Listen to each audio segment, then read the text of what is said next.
Hello and welcome, Rangers. I'm Joe here with Miss Mikhail Stan, Hello and greetings. and today we've got a very special Power Rangers video for you all. We're at part 2 of the Power Rangers movies, Golems versus Rangers. Now, last time the Rangers struck their pose and ended up dispersing. And to an extent, this is a wise policy, but it's also one with flaws because they're not able to back each other out. And when they do, the Golems could just knock or brush off one or two of them while then focusing on one of them in particular. The main 3 characters they seem to go after are Kimberly, Aisha, and Adam. Now, we'll deal with Aisha first because normally she's the one who can manage herself. You know what I mean there? Like, she's always able to almost carry a portion of the team. Weirdly, I'll actually say this. Kimberly and Tanya are the most powerful of this lineup. Rocky's the most... Rocky and Billy are the most practical fighters. In a way, you know what I mean? Like, Yeah. they're the ones who fight methodically, carefully, and always with a certain aim, like Goku or Kara from Japanese anime. But Aisha is probably the most reliable ranger. Like, you know what I mean? Like, with the ranger powers, she's got super strong. And she's one of them that charges in like Leo. She's a lot like Leo in personality. I don't know if you've ever noticed that. I actually haven't thought of it that way. Well, it's just Both characters are very unique characters, but they just tend to charge forward. You know what I mean? Like, and expect the team to follow or to cover them. You know what I mean? And Yeah. they both charge forward ahead of everyone. But the problem with Aisha is that she's firmly in the camp that can do that when she has the morphing abilities, but she doesn't have them. So she's effectively kind of useless here. And she's the shortest girl around. A predator would probably opt to go after her first. Yeah. Because she's the slowest, she isn't the strongest, which is probably why they wouldn't go after someone like Rocky or Tommy. no, they're the 2 largest and physically buffest. But and they don't go after those 2 first.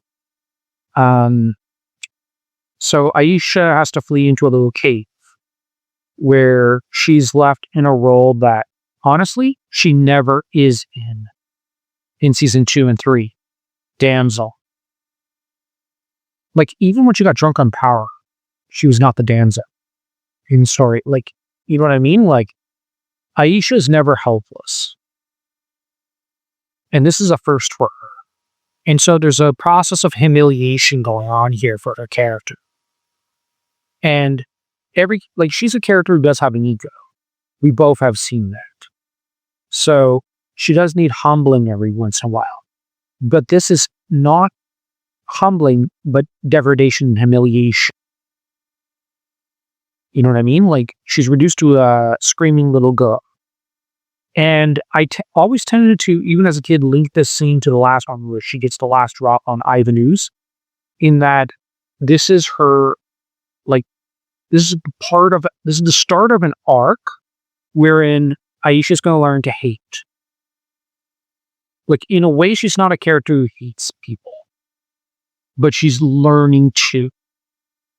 And on some level, like, it's that kind of righteous, good hatred, you know, like, that the Bible talks about, and that even old philosophers talk about, and that, like, St. Thomas Aquinas. And the idea here is that it is moral and righteous to hate something that is evil. And Aisha, as a character, is learning to do that because she's never been treated this way. She's never been reduced to screaming for help. So there's something here in her character that's undergoing a transformation.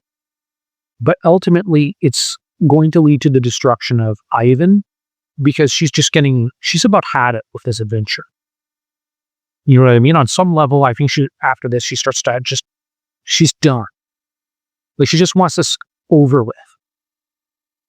I don't know what you think of that opinion. That makes a lot of sense because I have seen a lot of stories in a lot of media where a character gets cocky and they have to fall low. Yeah. And the thing is, like, meanwhile, for Kimberly, she tries a few hits on the golem that chases her. Doesn't go over well. Like, that thing's determined to get her. And the difference is she quickly realizes and calculates because she has much more battlefield experience than anyone on this team. The only ones like the only one with comparative Power Ranger experience to an extent on some level is Tom.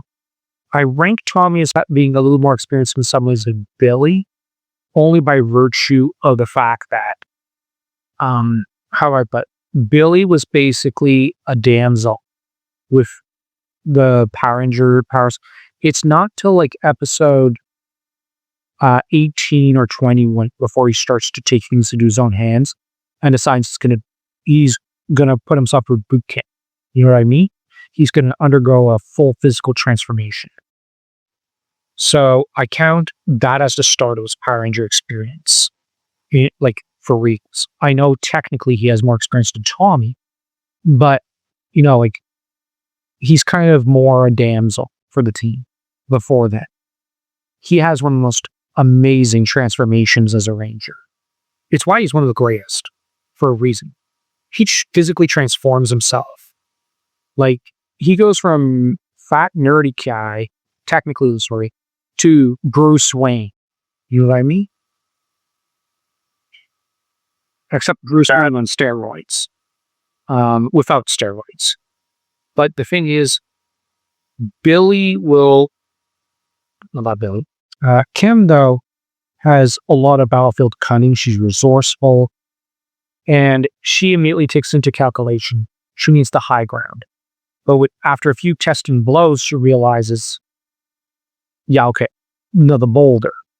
And from there, she's going to try to drop it on him, but she can't quite push it forward. Meanwhile, Adam is struggling with his golem because, it's kind of pick on the frog day. And he ends up being, where Kimberly maneuvers herself so that she's going to be up a cliff and behind a boulder, Adam has shown his woeful naivete and his lack of experience in comparison to the entire team. He utterly miscalculates and allows himself to be led over to a cliff so that he's utterly helpless. This is where Rocky will come in and try to jump on Golem. Golem will, of course, brush off Rocky.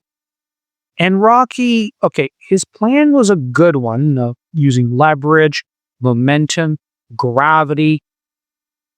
Any and every other foe would be knocked down. You know what I mean? But this is a stupid plan. Because had the Golem simply stepped back, Rocky falls to his doom.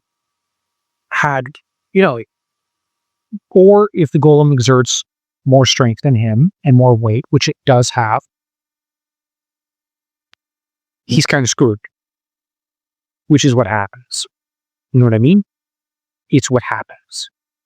And of course, he's reduced to now being the helpless one.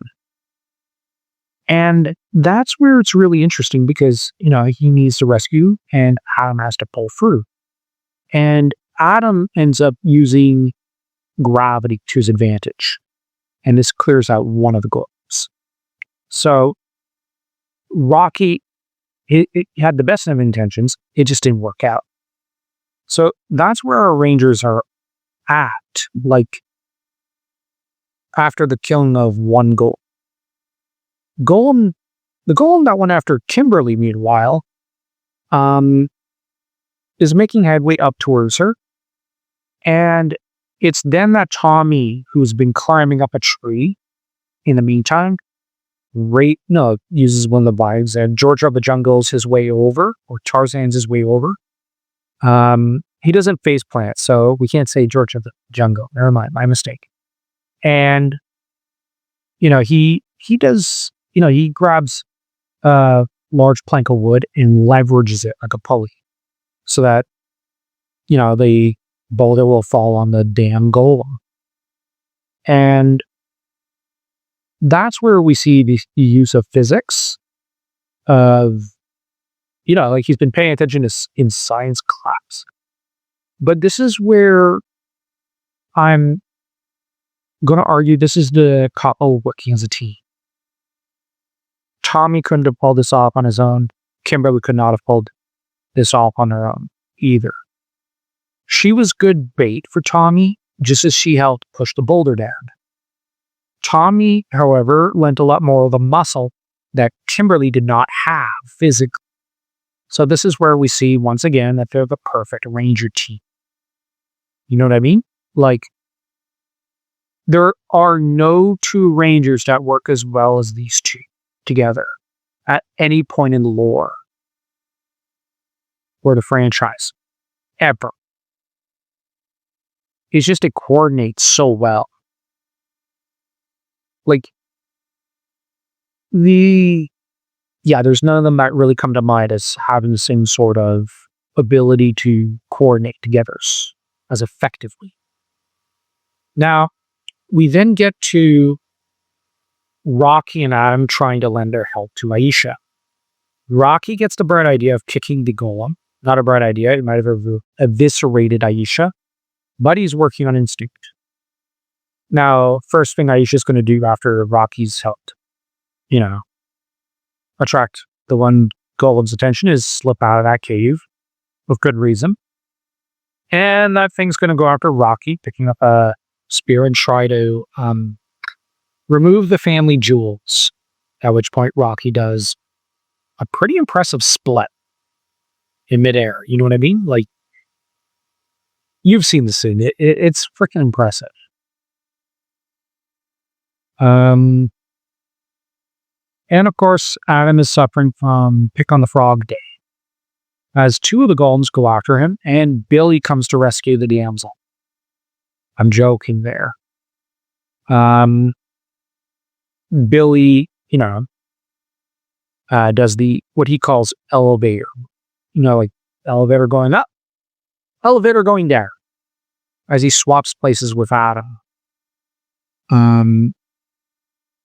So now you know what Billy was essentially doing. He was analyzing from essentially a bit of a Yeah, he was doing what he's supposed to do. Now, Tommy raced over to Kim's help because that's his girl, but also that Kimberly, I will admit, was like mere seconds from death. Because that golem, once it'd go around the boulder, she'd have no place to hide. So that was an absolute necessity. Either Billy or Tommy had to go. But Aisha had maybe seconds, but that's where likely Billy would have made a move, but he saw his mate Rocky rushing in. It's Adam who really ended up somehow going from rescuer to damsel in 2 seconds flat, but not his fault because there's two of them. And it's interesting that Billy decides to turn the weapons of one against the other.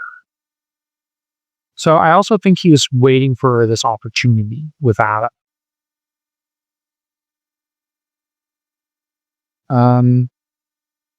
So yeah.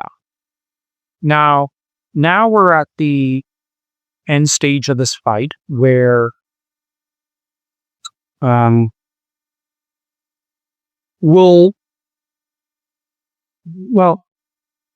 end stage has the Rangers coordinating as a team with Tommy throwing two of them at it.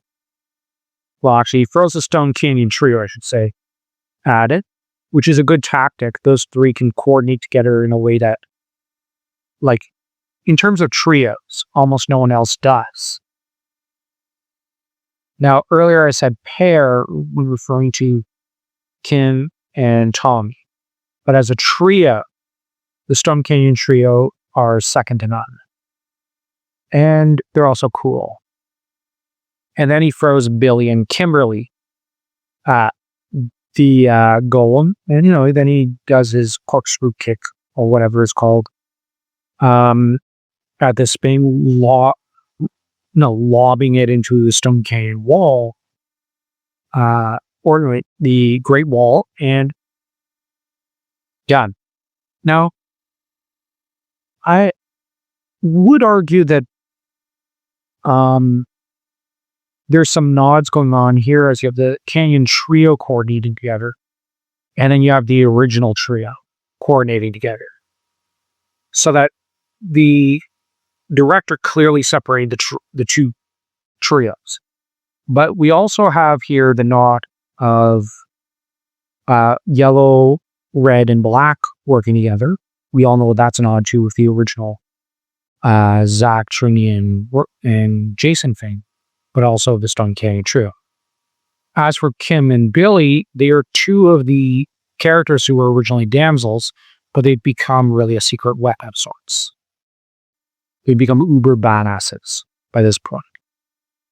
And then you have Tommy, who was the ultimate damsel as the Green Ranger at one point because of the power fluctuations. And now he is just the ultimate Ranger. So this is the team working together and coordinating and finally finishing off the Golem. But we see here the culmination of their ninjetti training, of their character arcs up to this point, and a bit of the symbolic being shown visually on the screen. And of course, that's where we're going to leave you all. But any last comments, Dean? That seems to be it, because this is a really good fight scene. Yeah, it's probably one of my favorites in the entire franchise. It's got to be probably my favorite of all times for Power Rangers. It's just nice how because this scene alone makes the series worth watching. I agree. I really love this scene. But that's all the time we have for you all now. So don't forget to smash that like and that subscribe button and to stay tuned for the next episode. But remember, Rangers, may the power protect you!